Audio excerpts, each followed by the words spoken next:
How does a band of 4 kids from a Pasadena backyard, armed with pure ambition and a homemade guitar, become the biggest rock act in the world, and then nearly tear it all apart?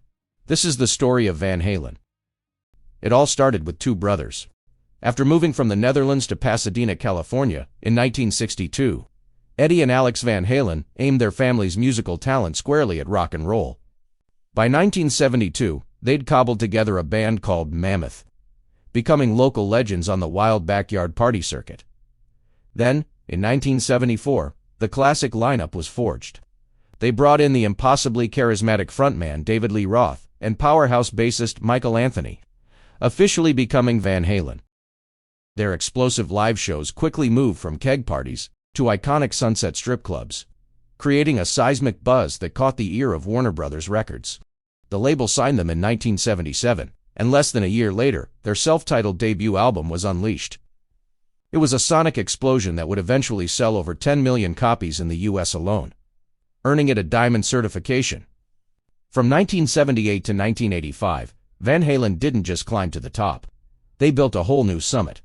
This was the David Lee Roth era, defined by his high-flying stage antics and the band's swaggering, full-throttle rock. And at the center of it all, Eddie Van Halen, a guitarist who wasn't just playing his instrument, he was reinventing it. His solo on Eruption introduced the world to a revolutionary two-handed tapping technique, a sound he created out of a desire to make new noises without a pile of expensive gear. That innovation, along with his whammy bar, dive bombs, and his iconic custom Frankenstein guitar, changed rock music forever.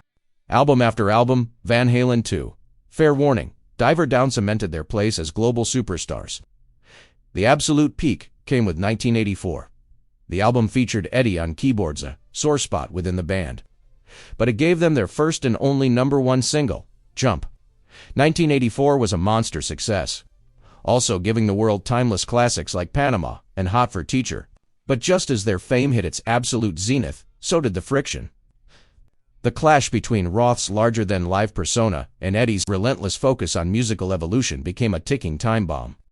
In 1985, at the height of their powers, David Lee Roth was out of the band. Instead of collapsing, Van Halen did the unthinkable. They got even bigger. They brought in Sammy Hagar, the Red Rocker, a proven frontman with his own successful career. And just like that, the Van Hagar era was born, shifting the band's sound toward more melodic, stadium-sized anthems.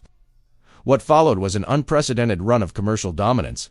Their first album with Hagar, 5150, shot to #1 on the Billboard charts in 1986, the first of their albums to do so. It was followed by 3 more #1, multi-platinum albums, including For Unlawful Carnal Knowledge, which snagged the band a Grammy. This new lineup was a commercial monster. But by 1996, after a decade of chart-topping success, creative and personal conflicts led to Hagar's bitter exit. After Hagar, things got messy. The band recruited former Extreme singer Gary Cherone for just 1 album, 1998's Van Halen 3, which bombed with both fans and critics. After Cherone left in 1999, the band fell into a long, quiet period, broken up only by news of Eddie's struggles with his health. The machine that had dominated rock and roll for 2 decades had finally ground to a halt. The 2000s saw a brief and stormy reunion tour with Sammy Hagar, but in 2007, the announcement fans had been waiting over 20 years for finally happened. David Lee Roth was back. With Eddie's son, Wolfgang Van Halen, brilliantly taking over on bass, the band launched a hugely successful tour. They proved the magic was still there, and in 2012, they released a new studio album, A Different Kind of Truth.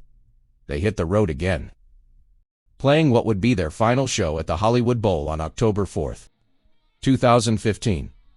There was talk of a massive farewell stadium tour, but it never came together due to Eddie's declining health.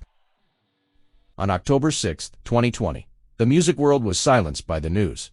Eddie Van Halen had passed away after a long battle with cancer, bringing the 45-year story of the band he built to a close. Van Halen was always a band of beautiful contradictions, technical genius and raw power, backyard keggers and global stadiums, clashing egos, and a bond between brothers. They're one of the best-selling artists of all time, and were inducted into the Rock and Roll Hall of Fame in 2007. But their legacy is so much more than numbers. It's in every guitarist who learned to tap, every car speaker that blasted Panama, and in the timeless, ferocious joy they brought to rock and roll. They were a force of nature that, for a brilliant time, conquered the world.